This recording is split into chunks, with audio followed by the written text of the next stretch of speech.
आज जो पिछला वीडियो था हम लोग उसी को आगे कंटिन्यू करने जा रहे हैं। पिछला वीडियो जो इसके पहले दो वीडियो था कोऑर्डिनेट ज्योमेट्री पर, उसमें हम लोगों ने डिस्कस किया था स्लोप के बारे में, स्लोप एंड ग्रेडियंट्स, इंक्लिनेशन। आज जो टॉपिक होगा हमारा वो होगा दो पैरेलल लाइंस हैं। यदि दो पैरेलल लाइंस हैं तो उसके स्लोप में क्या रिलेशन होगा। यदि दो परपेंडिकुलर लाइंस हैं उसके स्लोप में क्या रिलेशन होगा। एक्स एक्सिस का स्लोप क्या होगा और एक्स एक्सिस के पैरेलल जितने लाइन होंगे उनका स्लोप क्या होगा। वाई एक्सिस का क्या स्लोप होगा, वाई एक्सिस के जितने पैरेलल लाइंस होंगे उसका क्या स्लोप होगा। और यदि तीन लाइन या तीन से ज्यादा लाइन है, मोर देन थ्री और मोर देन थ्री, वो कोलिनियर है या नहीं है, इसके लिए क्या कंडीशन होगा। तो रिकैप्चर कर लेते हैं जल्दी से हम लोग कि यदि कोई लाइन है, ये आपका एक्स एक्सिस है और ये आपका वाई एक्सिस है, तो ये लाइन एल एक्स एक्सिस के साथ जो एंटी क्लॉकवाइज एंगल बनाता है उसको हम लोगों ने कहा था इंक्लिनेशन। और इंक्लिनेशन जो एंगल है उसके टेंजेंट को हमने कहा था slope of the line, slope of the line L. Inclination के टेंजेंट को यानी टेन थीटा, इसी को स्लोप ऑफ द लाइन बोला था हमने और इसको रिप्रेजेंट किया था एन से। ये कल तक का जो टॉपिक है उसमें जिसको हम आज यूज करेंगे, ये इसी चीज को यूज करेंगे। ठीक है, तो एक एक करके हम लोग अब चलेंगे। दो पैरेलल लाइंस हैं तो उनके स्लोप में क्या रिलेशन होगा, उनके स्लोप में क्या रिलेशन होगा। पहले इस कोऑर्डिनेट प्लेन में हमने दो रेफरेंस एक्सिस ले लिया, X axis and Y axis, और ये मेरा हो गया ऑरिजिन। अब कोई दो लाइन खींचते हैं। पहले एक लाइन खींचा मैंने, ये खींच दिया, और इसी के पैरेलल मैंने दूसरा लाइन खींच दिया। ये L1 और L2 दोनों एक दूसरे के पैरेलल हैं, दोनों एक दूसरे के पैरेलल हैं। अब ये x एक्सिस पे कहां कहां मिलेगा। लेट अस सपोज यहां मिल रहा है, ये लाइन यहां मिल रहा है x एक्सिस पे, ये दोनों लाइन x एक्सिस पे यहां मिल रहा है। ठीक है, अच्छा, अब ये जो एंगल है, ये एंगल, इसको मान लेते हैं हम थीटा और इस एंगल को मान लेते हैं हम अल्फा। क्या मान लेते हैं? अल्फा। यहां पर क्या है, L1 और L2 दो लाइन है जो दोनों एक दूसरे के पैरेलल है, दोनों एक दूसरे के पैरेलल है। ठीक है, लाइन L1 का inclination of line L1 equal to theta, inclination of line L2 equal to alpha. ठीक है, तो दोनों लाइन का स्लोप, दोनों लाइन का स्लोप यदि हम लिखें, स्लोप या ग्रेडियंट ऑफ लाइन L1, इसको मान लेते हैं M1। ये क्या होगा, टेंजेंट ऑफ द इंक्लिनेशन। जो भी एक्स एक्सिस के साथ एंटी क्लॉकवाइज डायरेक्शन में एंगल बना रहा है उसको बोलते हैं इंक्लिनेशन, और इसके टेंजेंट को यानी उस एंगल के टेंजेंट को बोलते हैं स्लोप। तो line L1 is making an angle theta in anti-clockwise, hence the inclination of line L1 is theta।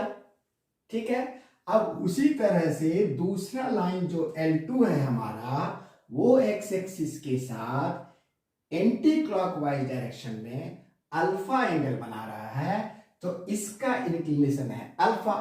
ठीक है, अब इसका जो टेंजेंट होगा इस लाइन का स्लोप बताएगा, इसका टेंजेंट इस लाइन का स्लोप बताएगा। स्लोप ऑफ लाइन L2, इसको हमने M2 मान लिया। This is equal to 10 alpha, क्योंकि इस एंगल को मैंने अल्फा लिया है। कोई भी एंगल हो सकता है, ये 60 हो सकता है, 30 हो सकता है, 45 हो सकता है, 57 हो सकता है, व्हाट एवर में भी। ठीक है, तो दोनों का स्लोप, मेरा क्या था टॉपिक, क्या था, इस दोनों स्लोप में क्या कोई रिलेशन है क्या, ये जानना है हमको। इस दोनों के स्लोप में ये जो दो लाइन है जो कि आपस में पैरेलल है, इसके स्लोप में कोई रिलेशन है क्या, मेरा इंटरेस्ट इसी में था, यही हमको जानना है। तो अब ध्यान से आप देखिए थोड़ा सा कि दो पैरेलल लाइन हो, दो पैरेलल लाइन हो, बेसिक ज्योमेट्री, दो पैरेलल लाइन हो, उसको कोई ट्रांसवर्सल काटे, दो पैरेलल लाइन को, ये L1 L2 दो पैरेलल लाइन है, इसको एक ट्रांसवर्सल T काट रहा है, तो क्या होता है, corresponding angles are equal, corresponding angles are equal. यदि ये एंगल का वैल्यू x है तो इस एंगल का वैल्यू भी x ही होगा, बेसिक ज्योमेट्री। तो यहां पे जरा सा ध्यान से देखिए, ऐसे ये बोर्ड से बाहर आ जाएगा, लेकिन फिर भी ये जो दो लाइन है, ये दो लाइन, ये एक L2 ऐसे जा रहा है, एक L1 ऐसे जा रहा है, इसी को हम छोटा करके दिखा रहे हैं आपको। और ये देखिए x एक्सिस, ये दोनों को काट रहा है, इसको दोनों को ये एक्सिस कट कर रहा है। ये दोनों लाइन है पैरेलल, और ये बन गया x एक्सिस, बन गया मेरा ट्रांसवर्सल। क्या बन गया, ट्रांसवर्सल। अब ध्यान से देखिए, ये जो एंगल है, जब दो पैरेलल लाइन को कोई ट्रांसवर्सल काटे तो ये एंगल को बोलते हैं, पेयर ऑफ एंगल को कॉरस्पॉन्डिंग एंगल। और पैरेलल लाइंस में कॉरस्पॉन्डिंग एंगल जो होते हैं वो इक्वल होते हैं। अब लग रहा है, इसी का मैंने थोड़ा छोटा करके फोटो बना दिया। ये एंगल अल्फा लग रहा है कि नहीं, ये एंगल थीटा लग रहा है कि नहीं, ये दोनों पैरेलल लाइन है, ये एज ए ट्रांसवर्सल बिहेव कर रहा है। तो यदि ऐसा है तो अल्फा इक्वल टू थीटा होगा कि नहीं, since L1 is parallel to L2 and x axis behaves या है is transversal इस दोनों लाइन के लिए, इस दोनों, ये भी ट्रांसवर्सल है, y एक्सिस भी ट्रांसवर्सल है, लेकिन अब यहां जो एंगल बन रहा है, यहां एंगल बन रहा है, हम यही एंगल से काम चला लेते हैं, इसी एंगल से काम चला लेते हैं। ठीक है, ये ट्रांसवर्सल है, तो ये दोनों एंगल जो है, ये ट्रांसवर्सल है, तो ये दोनों एंगल इक्वल होंगे, यानी angle theta equal to angle alpha. क्यों, कॉरस्पॉन्डिंग एंगल।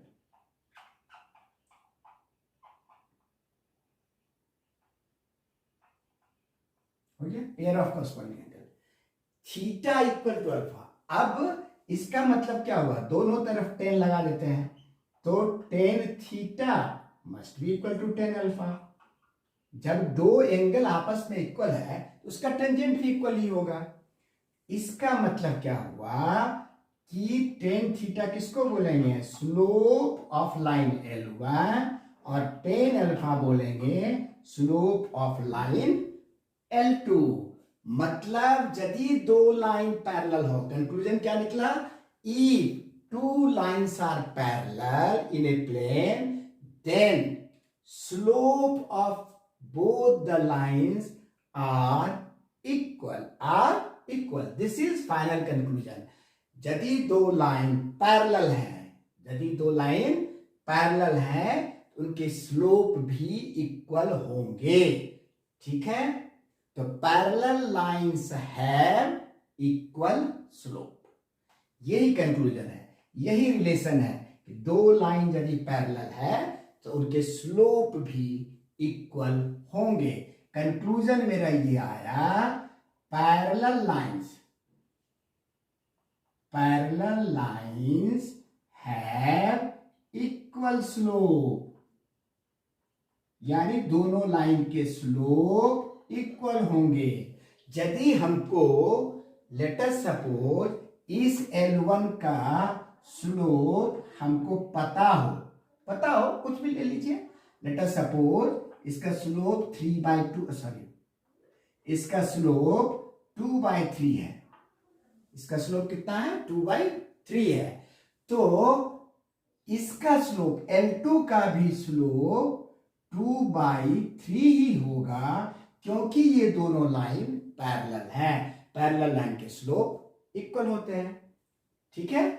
ये एक पहला जो मैंने यहां रखा था कि दो पैरेलल लाइन के स्लोप में क्या रिलेशन होता है। तो अब एकदम इसको याद कर लीजिए, आत्मसात कर लीजिए और थोड़ा सा दिमाग में पिक्चर बना लीजिए, तो आप ये कर लीजिए कि दो पैरेलल लाइंस के स्लोप हमेशा इक्वल होते हैं, ठीक है।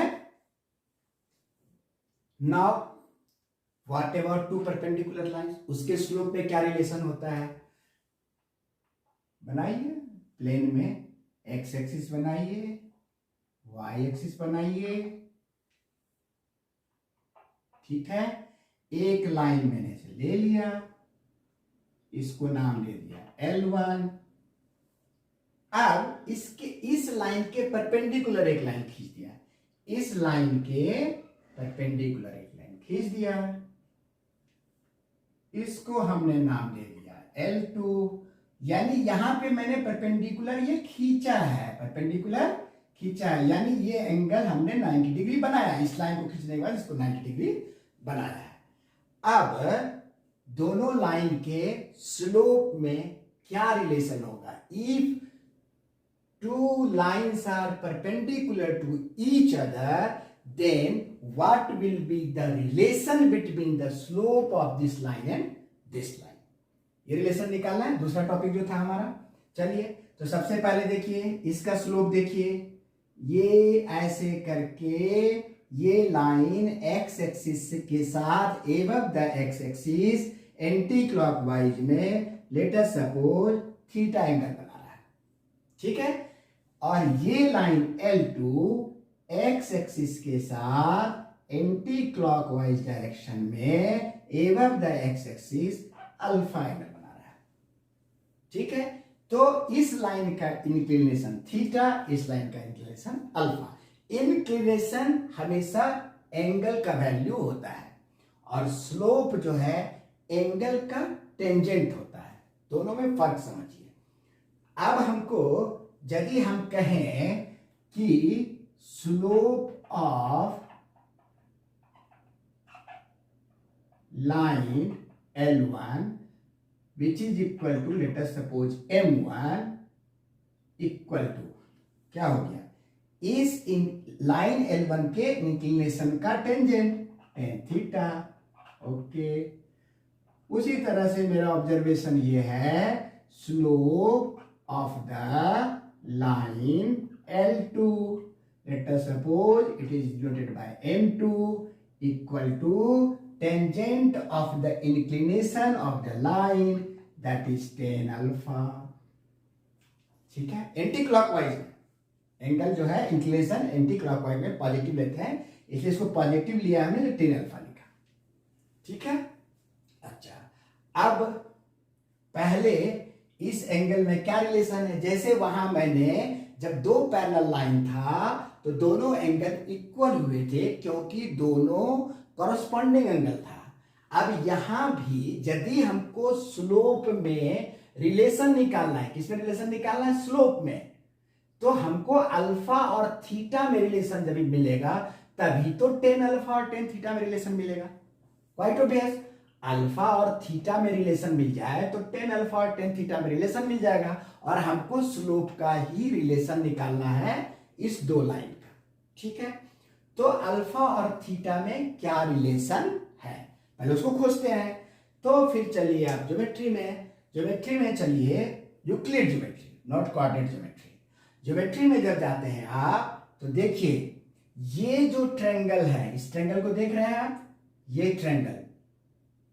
जो ट्रायंगल है, मान लीजिए हम आपके लिए नाम भी करना, ए बी और सी। देखिए ये एक ट्रायंगल बना है, इस ट्रायंगल को देखिए तो आपको पता चलेगा this angle is the exterior angle of this triangle, और एक्सटीरियर एंगल जो होता है that is equal to the sum of opposite interior angle, sum of opposite, adjacent नहीं, इसके एडजेसेंट ये है, इसको छोड़ दीजिए, अपोजिट इंटीरियर एंगल, यानी alpha equal to 90 degree plus theta. What a beautiful relation निकल गया हमको, alpha equal to 90 degree plus theta निकल गया। ये रिलेशन तो आ गया, हमको अल्फा और थीटा में रिलेशन आ गया। अब देखेंगे टेन अल्फा और टेन थीटा में क्या रिलेशन है, कोई बड़ी बात नहीं है।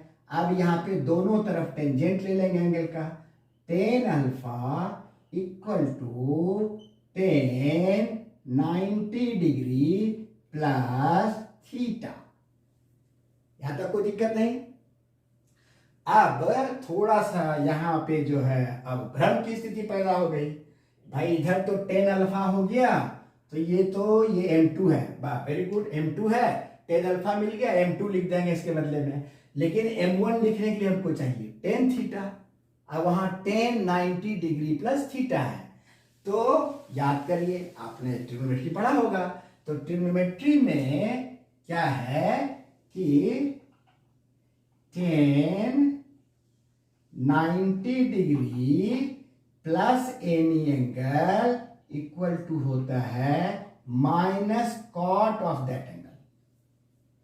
Tan 90 degree plus theta equal to minus cot theta, tan 90 degree plus theta equal to minus cot theta, if I am not wrong, यही होता है यही होता है, tan 90 degree plus theta equal to minus cot theta.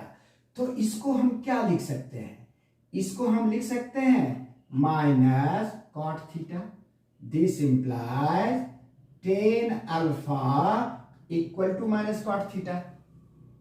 ठीक है, अच्छा अब भी जो है थोड़ा भ्रम की स्थिति बनी हुई है, टेन अल्फा, ठीक है, वेरी गुड, m2 इसको तो चेंज नहीं करेंगे, यहां हमको चाहिए टेन थीटा, क्योंकि हमको m1 और m2 में रिलेशन चाहिए ना, चाहिए टेन थीटा, यहां मिल गया हमको कॉट थीटा, तो कोई परेशानी नहीं है। अब इसको हम कहां लिखे, चलिए इस ट्रायंगल के अंदर मिल देते हैं, दिस इंप्लाई, यहां से चल रहा है, यहां से, हाँ ठीक है, this implies tan alpha equal to minus 1/10 theta. Cot theta क्या होता है, cot theta equal to, cot theta का डेफिनेशन ही है रेसिप्रोकल ऑफ टेन थीटा। ठीक है, तो कॉट थीटा के जगह पे मैंने लिख दिया टेन थीटा, 1/10 थीटा। अब देखिए क्या हो जाएगा, टेन थीटा को जब मल्टीप्लाई कर देंगे क्या हो जाएगा, tan alpha into tan theta equal to -1। अब तो बड़ी मजे की बात हो गई, टेन थीटा भी मिल गया, टेन अल्फा भी मिल गया, यानी इस लाइन का भी हमको स्लोप मिल गया टेन थीटा, इस लाइन का भी स्लोप मिल गया टेन अल्फा। तो टेन अल्फा मतलब क्या, m2 into tan theta equal to क्या, m1 इक्वल टू -1। देखिए ये एक रिलेशन आ गया दोनों के स्लोप में, जब दो लाइन परपेंडिकुलर हो, when two lines are perpendicular then product of slope of those two lines is equal to -1, यानी कंक्लूजन क्या हुआ? ठीक है, for two perpendicular line, for two perpendicular lines, product of their slopes equal to -1, that is m1 into m2 equal to -1. This is the conclusion. दो perpendicular line हो तो उसके जो स्लोप्स हैं, दो परपेंडिकुलर लाइंस के जो स्लोप हैं, उसका प्रोडक्ट -1 के बराबर होता है, इक्वल टू -1 हो गया। पैरेलल लाइन वाला में क्या हुआ? रिकैप करिए। यदि दो लाइन पैरेलल्स हैं तो इनके स्लोप इक्वल होते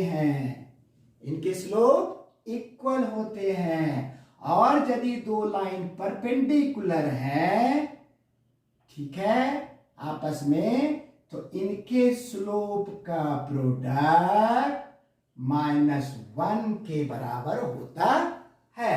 अब समझ लीजिए, फॉर एग्जाम्पल इसका स्लोप हमको है 1/2, L1 का स्लोप है 1/2, L1 का स्लोप हमको दिया हुआ है, या हमने जूम कर लिया 1/2 है।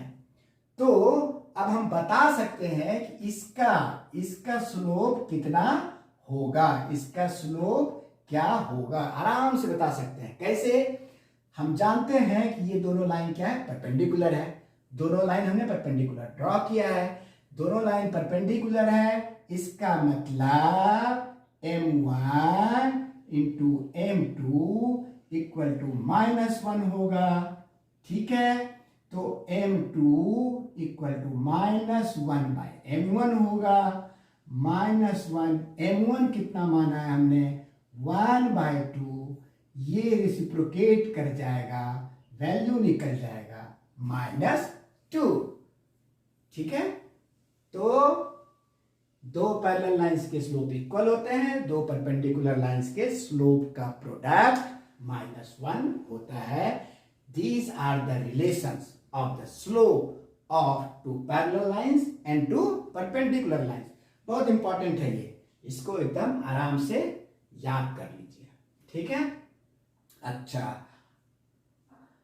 कि x एक्सिस का स्लोप क्या होगा और y एक्सिस का स्लोप क्या होगा? x एक्सिस का स्लोप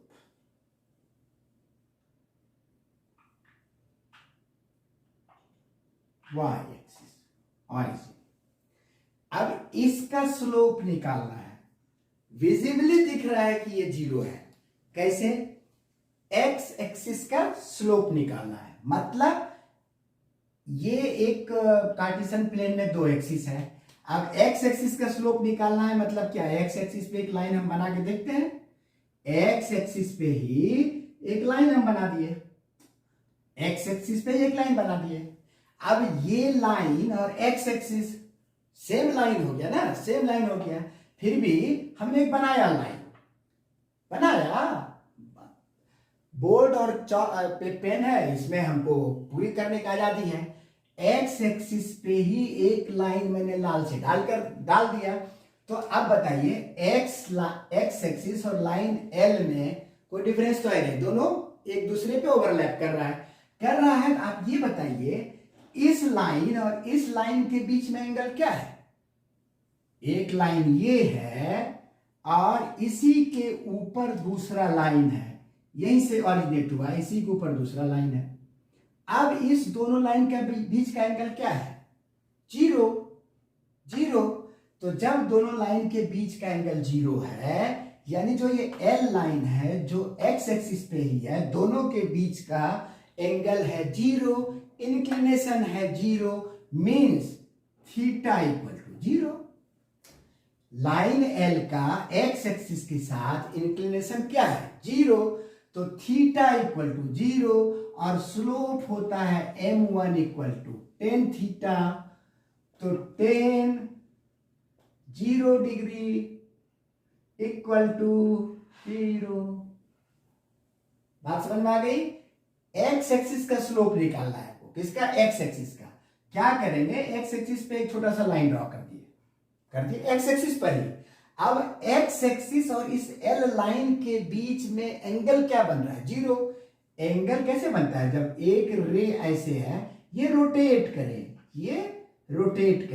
अब ये जो रे है एक्स एक्सिस वाला और ये जो लाइन एल वाला रो है, ये रोटेट ही नहीं किया है, 1 इंच भी आगे पीछे नहीं हुआ, उसी पे है, तो 0, एंगल 0। तो चूंकि inclination of line L equal to 0, इसलिए उस m1 यानी लाइन एल का टेंजेंट हो गया 0, और लाइन एल और x सेम लाइन है, इसलिए slope of x axis equal to 0। Slope of x axis equal to 0। Now come to y axis. What will be the slope of y axis, ठीक है। तो पहले y एक्सिस का inclination y axis, ये line है y axis, ये line है y axis, ठीक है। अब देखिए इंक्लिनेशन का क्या डेफिनेशन हमने दिया है, x एक्सिस से एंटी क्लॉकवाइज जो एंगल बनाता है line, that is inclination of line. यानी y एक्सिस का इंक्लिनेशन,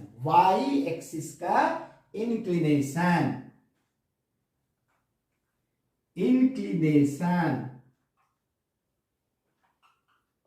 ऑफ y एक्सिस। सोचिए, बताइए, थोड़ा दिमाग पे जोर लगाइए। Inclination of y axis, y axis का इंक्लिनेशन यानी एबव द x एक्सिस से y axis anti clockwise direction में कितना एंगल बना रहा है, ऑब्वियस 90 डिग्री। यही तो रेफरेंस एक्सिस जो हम खींचते हैं, दोनों एक दूसरे के परपेंडिकुलर खींचते हैं, ठीक है। और कोऑर्डिनेट ज्योमेट्री में ये एक मजे की बात है कि रेफरेंस लाइन अब ऐसा नहीं ऐसे और हॉरिजॉन्टल और वर्टिकली लेना है, कोई जरूरी नहीं है। एक यदि रेफरेंस लाइन मैंने इसको एक्स एक्सिस बनाया, तो इसके परपेंडिकुलर जो लाइन होगा वो मेरा y एक्सिस होगा, और ये प्लेन जो है कार्टेशियन प्लेन होगा। ऐसा नहीं कि हॉरिजॉन्टल और ऐसे ही खींचते हैं, कोई जरूरी नहीं है। किसी भी डायरेक्शन में आपने एक्स एक्सिस खींचा तो उसके परपेंडिकुलर जो लाइन होगा वो y एक्सिस बनेगा, और इस तरह से ये मेरा कार्टेशियन प्लेन हो जाएगा। ये फर्स्ट क्वाड्रेंट हो जाएगा, ये सेकेंड हो जाएगा, ये थर्ड हो जाएगा, ये फोर्थ हो जाएगा, ये बोनस हो गया, ये बोनस पॉइंट। चलिए आगे अपने टॉपिक पे। Inclination of y axis equal to 90 degree. बिल्कुल सही है कि नहीं है? अच्छा, तो मान लीजिए इसको अल्फा, ठीक है। अब इस अल्फा का टेंजेंट जो लेंगे हम, वही होगा स्लोप किसका, ऑफ y एक्सिस। होगा कि नहीं होगा? इंक्लिनेशन का टेंजेंट स्लोप होता है उस लाइन का, y एक्सिस। यानी अल्फा का वैल्यू है 90 डिग्री, tan 90 डिग्री। कल मैंने बोनस में दिया था बना के लास्ट में, पिछले वीडियो में, कि tan 90 डिग्री इज अनडिफाइंड, ये डिफाइन नहीं किया जा सकता है, क्योंकि यहां पे tan 90 डिग्री का वैल्यू आता है 1/0। किसी नंबर को आप 0 से डिवाइड करेंगे, कोई एक पार्टिकुलर रिजल्ट नहीं देगा, इसलिए इसको बोलते हैं अनडिफाइंड। क्या बोलते हैं? अनडिफाइंड। ये भी बोनस पॉइंट में देना होगा कभी, अभी फिलहाल इतना ही। तो इसका मतलब क्या हो गया, slope of y axis is not defined, slope of Y axis is not defined. Trigonometry में खास करके कल भी बताया था, ट्रिग्नोमेट्री में इसको इन्फिनिटी मान लिया जाता है, but algebraically this is not defined, क्योंकि रेशियो जो 1/0 है, this is not defined. Algebra कहता है कि ये डिफाइन नहीं होगा, बट ट्रिग्नोमेट्री और कैलकुलस जैसे सब्जेक्ट ने उसको करीब करीब करीब करीब कह दिया, वो इन्फिनिटी के बराबर है। तो इस तरह से आप समझ गए कि एक्स एक्सिस का स्लोप 0 होता है और वाई एक्सिस का स्लोप अनडिफाइंड, हम लोग डिफाइन नहीं कर सकते हैं। गुड। अच्छा, ये एक लाइन है, ये एक लाइन है, ठीक है, ये एक लाइन है L1, ठीक है। अच्छा, आपको दिख भी रहा है, लेकिन मैंने खींचा है, ये एक्स एक्सिस के पैरेलल खींचा है, एक्स एक्सिस के पैरेलल खींचा है। मींस हम कह रहे हैं L1 जो लाइन है, that this is parallel to X axis, parallel to X axis. अब बताइए, क्वेश्चन है मेरा कि इस लाइन का स्लोप क्या होगा। ये लाइन एक्स एक्सिस के पैरेलल मैंने ड्रॉ किया है, तो हमारा क्वेश्चन है ये जो लाइन L1 है, इसका स्लोप क्या होगा। थोड़ा दिमाग पे जोर डालिए तो आपको आंसर मिल जाएगा, ठीक है। और हमको लगता है कि आपको आंसर मिल भी गया होगा, फिर भी मैं बता देता हूं। एक्स एक्सिस का स्लोप क्या होता है, देखिए अभी तुरंत मैंने बताया, slope of X axis, slope of X axis 0, ठीक है।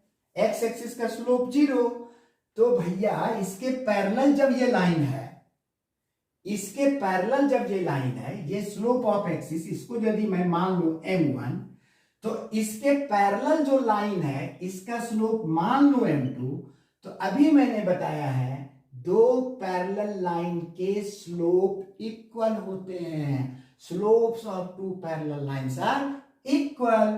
तो इसका यदि 0 है तो इसका भी क्या होगा, 0 होगा, इक्वल होगा ना, पैरेलल लाइन, पैरेलल लाइंस के स्लोप इक्वल होते हैं। कंक्लूजन, कंक्लूजन ये निकला, any lines parallel to X axis, parallel to any line parallel to X axis, उसका स्लोप 0 होगा। दूसरे शब्दों में, slope of a line which is parallel to X axis is 0। क्यों, ये असर्शन हुआ। अब रीजन ये रहेगा, since slope of X axis is 0, ठीक है। असर्शन रीजन क्वेश्चन आता है, लिख देगा, ठीक है। Line L1 is parallel to x axis and its slope is 0, ये भी सही। रीजन देगा, since slope of the x axis is 0, reason भी सही। असर्शन और रीजन दोनों करेक्ट। तो ये हो गया slope of a line parallel to x axis equal to 0।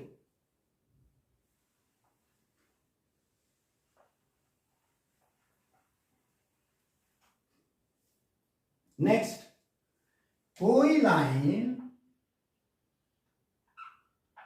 y axis के पैरेलल है, y एक्सिस के पैरेलल है, y एक्सिस के पैरेलल कहिए या x एक्सिस के परपेंडिकुलर है।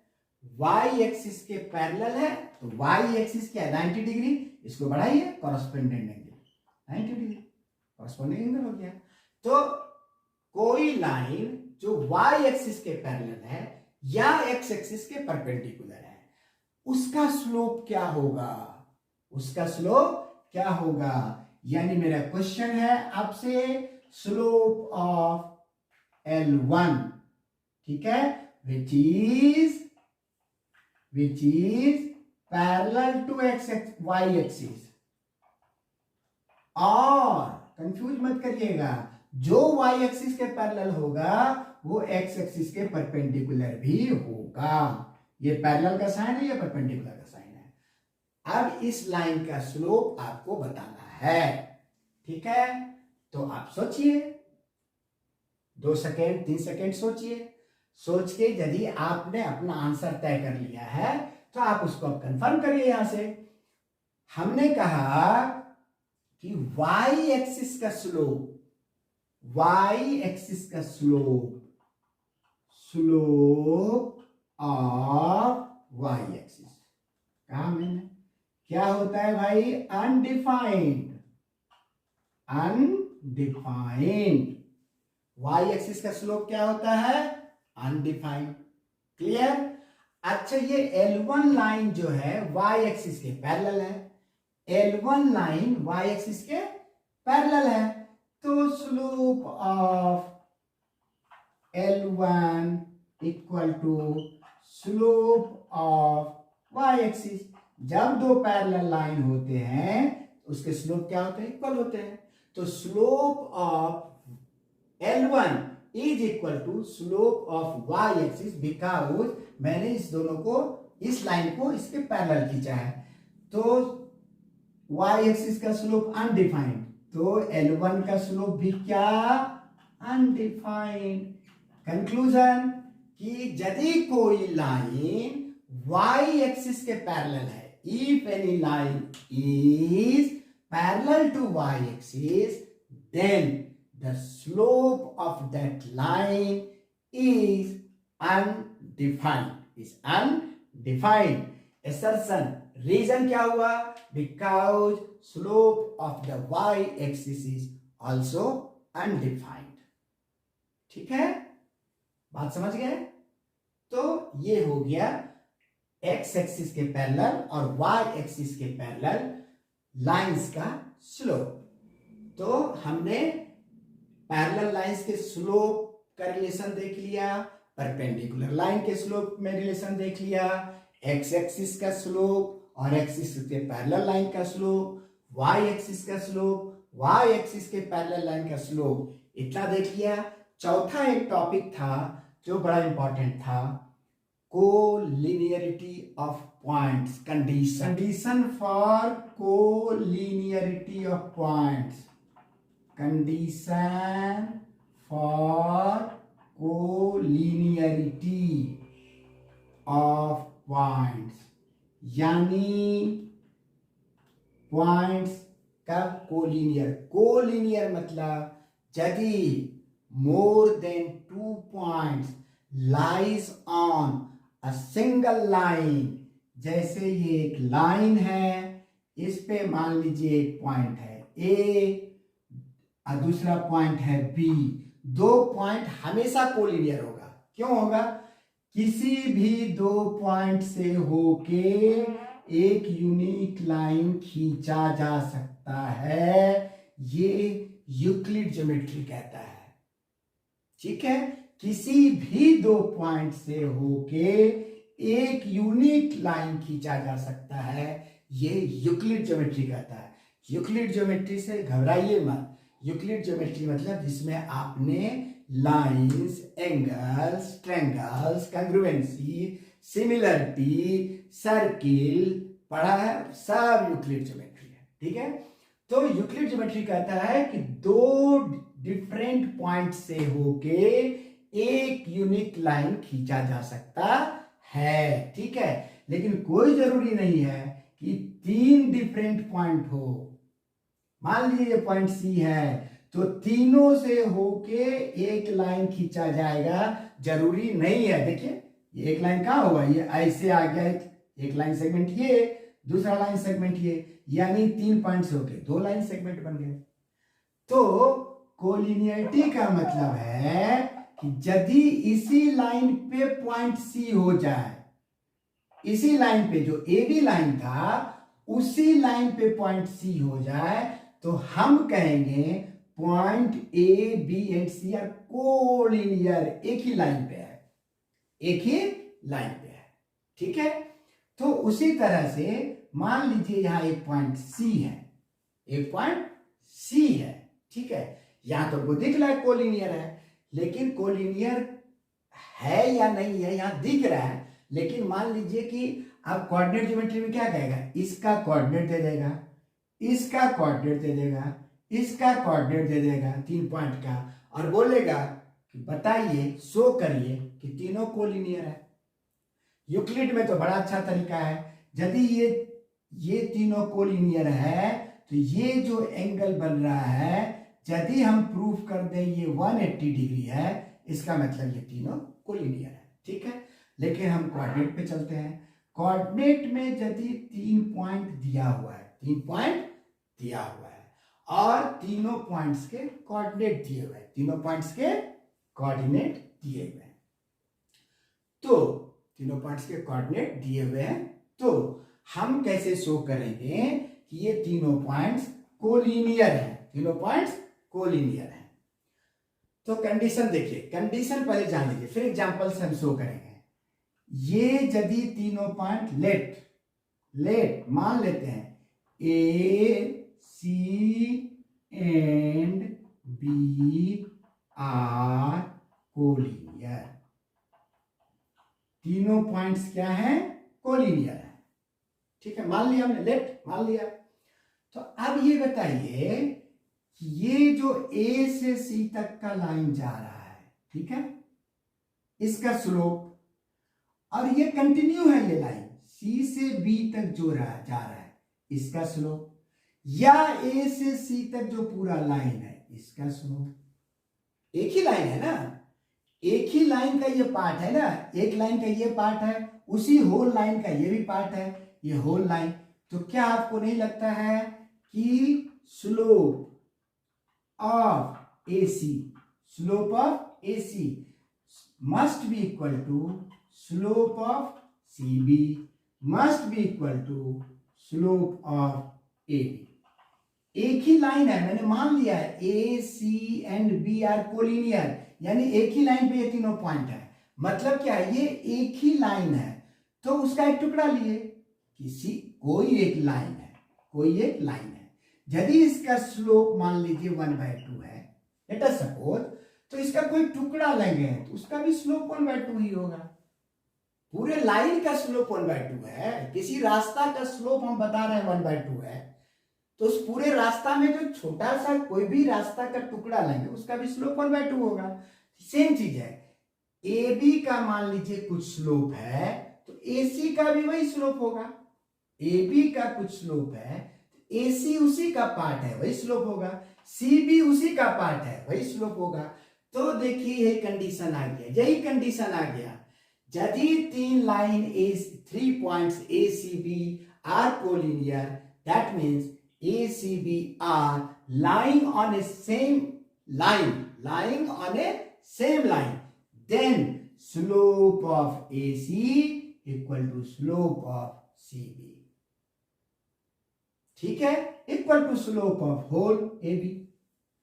तो कंडीशन क्या है, कोलिनियरिटी का, 3 या 3 से अधिक पॉइंट जो भी है, उसका कंडीशन कोलिनियरिटी का है कि जो टुकड़ा है पॉइंट से, जो एक ही लाइन पे पॉइंट है, ये टुकड़ा का स्लोप सेम होना चाहिए। मान लीजिए 3 से ज्यादा पॉइंट है, कोई दिक्कत नहीं है, ये A है, ये B है, ये C है, ये D है तो एक ही लाइन पे, है तो एक ही लाइन पे, और किसी एक लाइन का स्लोप चेंज नहीं होगा, बीच बीच में चेंज नहीं होगा। यदि एक स्ट्रेट लाइन है उसका स्लोप बीच में चेंज नहीं होगा। स्लोप कब चेंज होगा, देखिए एक स्ट्रेट लाइन ऐसे जाना है, ठीक है, तो यहां से यहां तक सेम स्लोप, ठीक है। अब ये ऐसे हो गया, स्लोप चेंज हो गया, स्लोप चेंज हो गया, फिर ऐसे हो गया, तो यहां से यहां तक का एक स्लोप, यहां से यहां तक का एक स्लोप, यहां से यहां तक का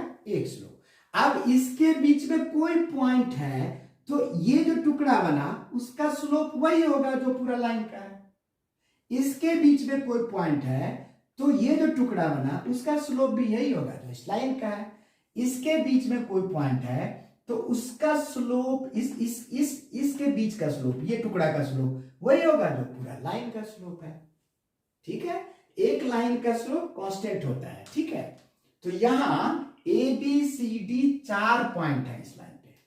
there are A, B, C and D 4 points which are collinear, means all the 4 points lies on the same line, lies on the same line. तो अब क्या होगा भाई, इस टुकड़ा का स्लोप, इस टुकड़ा के स्लोप और इस टुकड़ा का स्लोप बराबर होगा। यदि ये कंडीशन फुलफिल कर दे, ये कंडीशन फुलफिल कर दे, तो इसका मतलब हुआ कि चारों पॉइंट कोलिनियर है। यदि ये लाइन, एक लाइन पे 4 पॉइंट लेते हैं तो हम पाते हैं कि ये slope of A B, slope of B C, slope of C D same है। स्लोप ऑफ ए बी के बराबर है, पूरा लाइन ले लीजिएगा, स्लोप ऑफ ए बी। तो यदि एक लाइन पे 4 पॉइंट है तो हम देख रहे हैं कि चारों के स्लोप इक्वल है। तो इसका मतलब यदि इस कंडीशन को सेटिस्फाई कर दे, इस कंडीशन को सेटिस्फाई कर दे, तो हम कहेंगे A B C D are collinear, okay. तो ये हुआ थ्योरी पार्ट्स। अब क्या करते हैं कि एक दो एग्जाम्पल लेते हैं, एक दो एग्जाम्पल लेते हैं।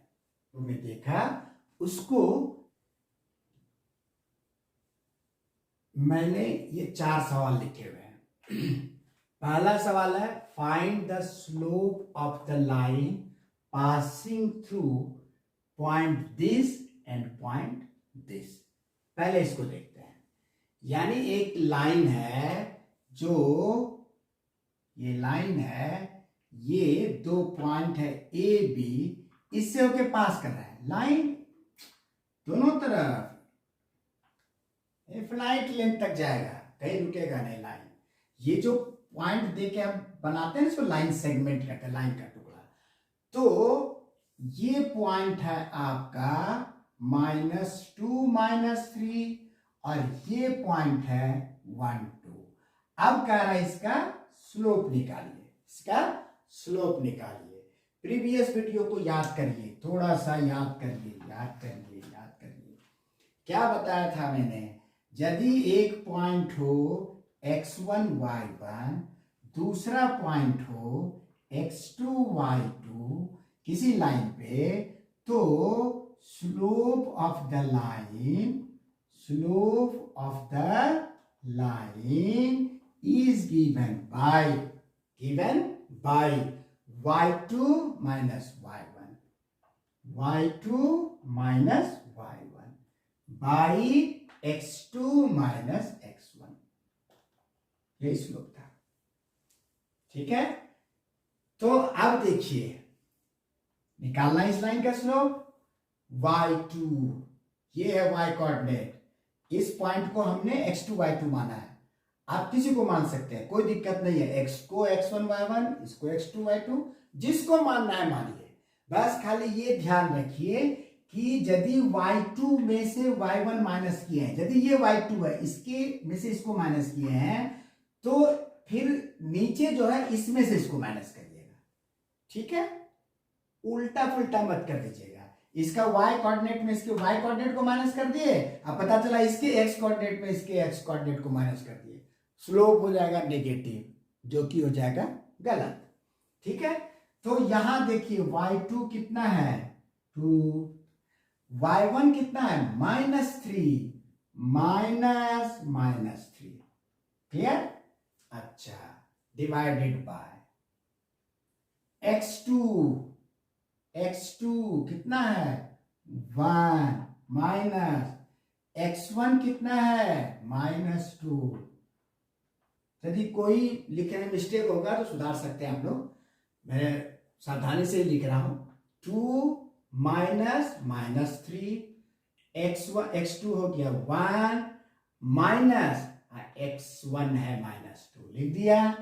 तो अब हो गया 2 माइनस +3, 1 + 2 5 + 3 हो गया, निकल गया स्लोप। यानी ये पहला वाला हो गया। Find the slope of the line passing through -2 -3 and 1 2। ये क्लियर हो गया। दूसरा, find the slope of the line parallel to the line AB where A is this, B is this. ये 2 पॉइंट है AB, दो पॉइंट है A B, इसी में हम कर लेते हैं, इसको यहां से ऐसे कर दिया, पहला सवाल हो गया ये, ठीक है। अब दूसरा, अब क्या है, find the slope of the line parallel to the line A B. तो पहले ए बी लाइन बनाते हैं, बना लिया ए बी लाइन, जिसमें ए का कोऑर्डिनेट कितना है, ए का कोऑर्डिनेट है -2 और 4, बी का कोऑर्डिनेट कितना है 0 और 6, ठीक है, बना लिया। अब हमको उस लाइन का स्लोप निकालना है जो ए बी के पैरेलल है, ए बी का स्लोप नहीं निकालना है, निकालना हमको है slope of the line parallel to A B. मतलब समझिए कि ए बी के पैरेलल कोई दूसरा लाइन है सी डी, हमको इसका स्लोप निकालना है, ए बी के पैरेलल ये दूसरा लाइन है सी डी, इसका स्लोप निकालना है। तो भैया हम तो पहले ही बताए और आप अच्छी तरह से जान भी गए हैं कि भैया दो लाइन जब पैरेलल है तो उसका स्लोप बराबर ना होगा, ए बी और सी डी यदि पैरेलल है तो उसका स्लोप बराबर ना होगा। तो हम ए बी का स्लोप निकाल देंगे तो वही सी डी का नहीं हो जाएगा, हो जाएगा। तो चलो भाई ए बी का स्लोप निकाल लेते हैं पहले, तो हम निकाल लेते हैं स्लोप ऑफ ए बी, निकाल दिए। स्लोप ऑफ ए बी क्या होगा, सेम फॉर्मूला, जब दो पॉइंट दिया हो, जब किसी लाइन पे लाई करता हुआ दो पॉइंट दिया हुआ हो, स्लोप के लिए यही फॉर्मूला लगाएंगे। और यदि इंक्लिनेशन दिया हुआ हो, एंगल दिया हुआ हो, स्लोप के लिए निकालने के सीधा tan थीटा निकाल देंगे। यहां दो पॉइंट दिया हुआ है तो चलो भैया y2 minus y1 x2 minus x1 हो गया। तो यहां पे y2 है 6, इसको मान लिया y2, तो y1 कितना है 4 कर दिए। अच्छा x2 है 0, वेरी गुड। y2 कितना है, x1 कितना है -2, इसको माने है ना x1 y1, और इसको माने हैं x2 y2, ठीक है। तो y2 है 6, y1 है 4 कर दिए, x2 है 0, x1 है -2, यानी x2 माइनस x1, माइनस तो रखेंगे, x1 का वैल्यू -2 है, x1 का वैल्यू -2 है, कहीं कोई कंफ्यूजन नहीं। चलो तो 6 माइनस 4 2, अच्छा 0 माइनस माइनस प्लस 2, 0 प्लस 2, 2/2 1, किसका स्लोप निकला ए बी का, किसका स्लोप निकला ए बी का।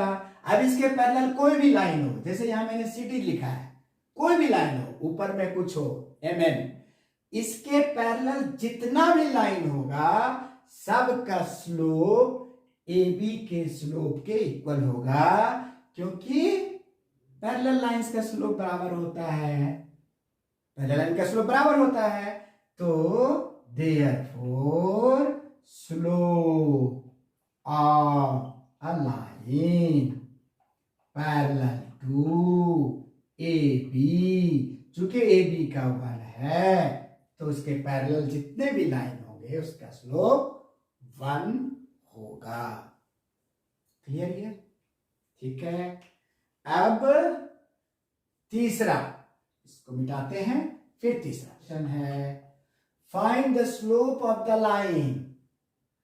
एक लाइन है उसका स्लोप निकालना है, वो लाइन क्या है परपेंडिकुलर टू ए बी, मतलब ए बी एक लाइन है, ए बी एक लाइन है। अब ए बी में ए और बी का दिया हुआ है कोऑर्डिनेट 0 -5, अब बी का कितना दिया हुआ है -2 5, ठीक है।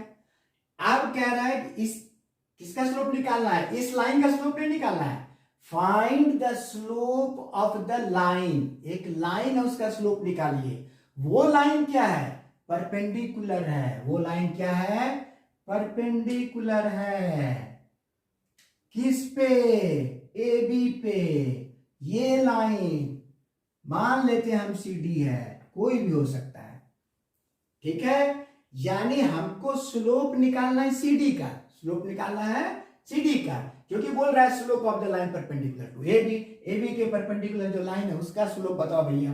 ए बी से हमको मतलब नहीं है, ठीक है। बोलेगा ए बी तो तुम फटाक से निकाल लोगे, फॉर्मूला लगाओगे x2 में y2 minus y1 by x2 minus x1 और बोल दोगे निकल गया ए बी का स्लोप। नहीं, हमको सी डी का बताओ जो परपेंडिकुलर है ए बी के।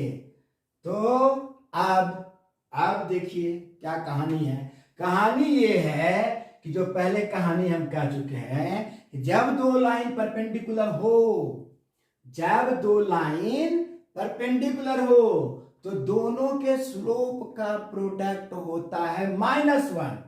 दोनों के स्लोप का प्रोडक्ट क्या होता है? -1। तो इसका स्लोप निकाल लेते हैं, इसका स्लोप मान लेते हैं कुछ और दोनों को गुना करके -1 करते हैं, शायद इसका स्लोप निकल जाए, है कि नहीं। ये मान लीजिए इसका स्लोप है m1, मान लीजिए ये जो नया लाइन जिसका निकालना है m2, तो दोनों एक दूसरे के परपेंडिकुलर है। क्या है? Since C D is perpendicular to A B, तो इसका मतलब है कि सी डी का जो स्लोप है m2 और ए बी का जो स्लोप m1 है, इसका प्रोडक्ट होगा -1। ये तो होगा, ये तो नॉर्मल ऑब्जर्वेशन है। अब यदि m1 यानी ए बी का स्लोप पता चल जाए तो यहां इसको गुना करेंगे, ये इधर आ जाएगा तो नहीं हो जाएगा। यानी ऐसे लिख सकते हैं m2 equal to -1 bye m1, मतलब m1 निकल जाए तो m2 नहीं निकल जाएगा। निकाल लीजिए ना m1 निकालिए। m1 मतलब क्या? Slope of A B, slope of A B निकालिए। फॉर्मूला वही x2 माइनस x1, y2 इसको मान लेते हैं, x2 y2 इसको मान लेते हैं, x1 y1 इसको मान लेते हैं। बार बार हम आपके प्रैक्टिस के लिए लिखते हैं जो कि आपको दिक्कत फ्यूचर में ना हो, ठीक है। फॉर्मूला तो कोई पॉइंट मान के करते हैं ना, लेकिन यहाँ पॉइंट तो एग्जैक्ट नंबर में दिया हुआ है तो ठीक है ना। इसको मान लिया x2 y2, इसको मान लिया x1 y1। अब y2 के जगह पे क्या है? 5 लिख दिया। y1 के जगह पे क्या है? -5, तो माइनस माइनस तो रहेगा ना फॉर्मूला में। अब y1 का वैल्यू क्या है? -5 है कि नहीं? y1 का वैल्यू क्या है? -5 है, ठीक है। x2 में है -2, माइनस x1 में है 0, ठीक है 0। 5 plus 5 minus plus -2 equal to 10 by -2 2 5 10। कभी भी डिनोमिनेटर में माइनस साइन नहीं लिखते हैं, उसको न्यूमरेटर में ले चले जाते हैं। इससे हमको पता लग रहा है कि ये जो ए बी लाइन है इसका स्लोप है -5। अब निकालना हमको सी डी का है, तो देखिए ये फॉर्मूला m2 यही सी डी का स्लोप है, ठीक है ना। इसको m2 मान लिया ना, सी डी का स्लोप है m2 equal to -1 by m1 -1 by -5 minus cancel 1/5, यानी सी डी का स्लोप हो गया 1/5। क्लियर? बस तो सिंपल है, बहुत सिंपल है। चलिए अब हम लोग last so that points P Q R कहीं खींच दिया मैंने, कोलिनियर है या नहीं पता नहीं। P का कोऑर्डिनेट देखिए a b plus C, Q का p c प्लस a और R का c a प्लस b। ये है कोऑर्डिनेट। ये कोऑर्डिनेट देखिए, ये x है, ये y है। यहाँ ये x है, ये y है, ये x है, ये y है, ये p है, ये q है, r है, ठीक है। अब पॉइंट कहां है हमको नहीं पता, सिर्फ कोऑर्डिनेट दे दिया है, ठीक है। अब हमको प्रूफ करना है कि ये कोलिनियर एक ही लाइन पे है, एक ही लाइन पे है, नहीं भी हो सकता, हमको नहीं पता। 3 पॉइंट हमेशा एक लाइन पे हो जरूरी नहीं है। यदि सब 3 पॉइंट एक ही लाइन पे होता तो ट्रायंगल कैसे बनता? बनता ही नहीं, है कि नहीं? तो कोई जरूरी नहीं है कि 3 पॉइंट एक ही लाइन पे हो। लेकिन अब जो ये 3 पॉइंट हमको दिया है, इसको उनको शो कर देना है कि एक ही लाइन पे है, कोलिनियर है। कोलिनियर मतलब एक ही लाइन पे है। अच्छा, इसको मिला दिए और इसको मिला दिए। अब कोलिनियर का मतलब क्या हुआ? ये पूरा एक लाइन हो जाए, ये पूरा एक लाइन हो जाए, ऐसा ना हो ए ऐसा, ऐसा ना हो। ऐसा भी तो हो सकता है, पी यहां हो, क्यू यहां आर हो। ये एक लाइन नहीं हुआ। देखिए, ये एक लाइन है और ये एक दूसरा लाइन सेगमेंट है कि नहीं है? तो ये कोलिनियर नहीं हुआ। कोलिनियर होने का मतलब है कि तीनों एक लाइन पे हो जाए। अब तीनों एक लाइन पे होने के लिए याद करिए, अभी तुरंत बताए थे कि ये पूरा यदि तीनों पॉइंट एक लाइन पे है तो यहां से यहां तक का स्लोप, यहां से यहां तक का स्लोप या इस पूरे का स्लोप इक्वल होना चाहिए। क्या होना चाहिए? इक्वल होना चाहिए। ठीक है, देखिए P से Q, Q से ही R जा रहा है ना, यानी PQ और QR का स्लोप सेम है। PQ और QR का स्लोप सेम है। तो Q अब यहां ऐसे थोड़ी चला जाएगा, नहीं, Q यहां है तो यहीं से लाइन शुरू होगा ना R। तो या तो R ऐसे चला जाए या तो R ऐसे सीधा चला जाए, ये हो सकता है ना। तो यदि लाइन एक ही लाइन पे होगा तो ये स्लोप इस स्लोप के बराबर होगा, अदरवाइज ये स्लोप इस स्लोप के बराबर नहीं होता। तो हम लोग वेरीफाई कर देते हैं। तो पहले निकालते हैं slope of P Q. Slope of P Q निकालिए। कैसे? y2 minus y1 bye x2 minus x1। ठीक है, ये देखिए y2, इसको मान लीजिए y2। y2 क्या है? c plus a y2। अब आइए y1 में, b पॉइंट का क्या है? Minus b plus c। हो गया y2 माइनस y। अब आइए x2 b है, x1 a है। क्लियर? ठीक है, अब इसको थोड़ा सा सिंप्लीफाई कर लेते हैं, थोड़ा सा सिंप्लीफाई कर लेते हैं। तो c plus a minus b minus plus minus c by b minus a, ये c ये cancel, a minus b by b minus a। हाँ, अब यहां अलजेब्रा। अब बताइए, नीचे है b माइनस a, ऊपर है a माइनस b, बड़ा गड़बड़ है। तो देखिए, इसको माइनस कॉमन ले लीजिएगा तो ये भी बन जाएगा a minus b। Minus common ले लीजिएगा तो ये a वाला प्लस हो जाएगा कि नहीं, अब b वाला माइनस हो जाएगा कि नहीं, माइनस बाहर आ जाएगा। अब ये दोनों तो कटा। अब ऊपर में 1, नीचे भी 1, लेकिन नीचे -1, डिनोमिनेटर में माइनस नहीं रखते हैं, -1 निकल गया slope.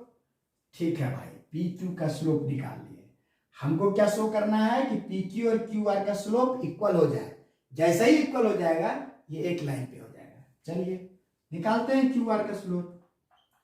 Slope of QR equal to वही फार्मूला, फार्मूला में कोई चेंज नहीं। हाँ, अब खाली यहां देखना है y2 कौन है, y1 कौन है, x2 कौन है, x1 कौन है। इधर अब इस 2 पॉइंट को ले रहे हैं, इसको मान लेते हैं ना x2 y2, इसको x1 y1। ठीक है, तो y2 में यहां क्या है? a plus b। अब y1 में क्या है? c plus a। c plus a को माइनस कराइए, इसमें माइनस को y2 minus y1 by x2 क्या है? c और x1 क्या है? b। सिंप्लीफाई करते हैं, a plus b minus c minus a by c minus b, a cancel, b minus c by c minus b। फिर उसी तरह का आ गया, कोई बात नहीं है। ऊपर भी आप माइनस कॉमन ले सकते हैं, नीचे भी, कोई दिक्कत नहीं है। हम इस बार ऊपर लेते हैं कॉमन, माइनस कॉमन, तो जैसे ही माइनस कॉमन लेंगे ये माइनस यहाँ हट जाएगा तो ये प्लस हो जाएगा, बचेगा सी, इसमें माइनस आ जाएगा। बात समझ रहे हैं ना? माइनस कॉमन लेने का मतलब हुआ साइन चेंज कर देना।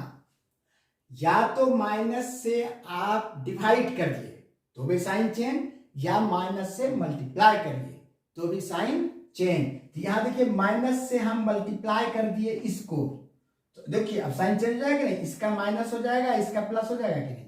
वही कॉमन लेना होता है। यदि माइनस कॉमन ले रहे हैं सबका साइन चेंज कर दीजिए, सिंपल सी बात है। अब ये सी माइनस कट गया, -1। अब ध्यान दीजिए पी क्यू और क्यू आर का स्लोप -1, दोनों का स्लोप इक्वल हो गया। Since slope of P Q equal to slope of Q R, ठीक है, is equal to -1, therefore P Q and R are collinear,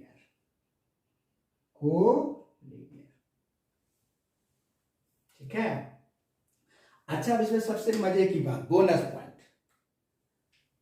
देखिए, पी आर का भी स्लोप निकालिए, यही होगा, क्योंकि एक ही लाइन है ना, एक लाइन का स्लोप कभी चेंज नहीं होगा। पी आर का भी स्लोप निकालिएगा। अभी आपने पी क्यू का स्लोप निकाला, क्यू आर का स्लोप निकाला, इक्वल हुआ, मतलब ये कोलिनियर है, यानी तीनों पॉइंट एक ही लाइन पे है। तो पी आर भी तो वही लाइन है ना, पी आर का स्लोप निकालिए। देखिए ये बोनस हो गया, स्लोप ऑफ पी आर, ठीक है। पी आर इसको आप भुला दीजिए, क्यू को भुला दीजिए, मन करे तो मिटा दीजिए, नहीं मन करे तो रहने दीजिए। क्यू आर का तो ये जो है यहां पे हो जाएगा x2 y2 और ये हो जाएगा x1 y1, ठीक है। तो वही formula y2 minus y1 by x2 minus x1, y2 a plus b minus y1 b plus c by x2 c x2 c x1 a, solve करिए, a plus b minus c by c minus a, हुआ कि नहीं? अब यहां क्या गया, ये गया, a minus c by c minus a, हो गया। यहां भी देखिए माइनस कॉमन ले लीजिए, माइनस कॉमन ले लीजिएगा, ये बच जाएगा सी माइनस ए, नीचे भी है सी माइनस ए, कट गया -1। This is your bonus point, ठीक है। कि पी क्यू लाइन ले या पी क्यू का स्लोप क्यू आर का स्लोप बराबर हो और पी आर का स्लोप भी बराबर ही होगा। तो इस तरह से हमने 4 प्रॉब्लम डिस्कस किया जो कि आपके बेसिक को एनहांस करने के लिए काफी है। अब यदि आप कुछ एक्सरसाइज कर लेते हैं, हम कोशिश करेंगे एक और वीडियो बनाएंगे जिसमें कि इसके कुछ और एक्सरसाइज को लेंगे और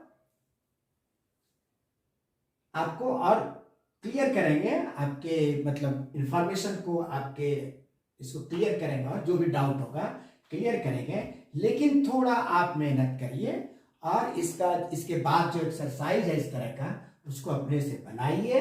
और यदि कोई प्रॉब्लम हो तो यू आर मोस्ट वेलकम, आप कमेंट बॉक्स में लिखिए, मैं देख के उसी को जो आप कमेंट बॉक्स में क्वेश्चन करेंगे उसी को नेक्स्ट वीडियो में शामिल करूंगा, ठीक है।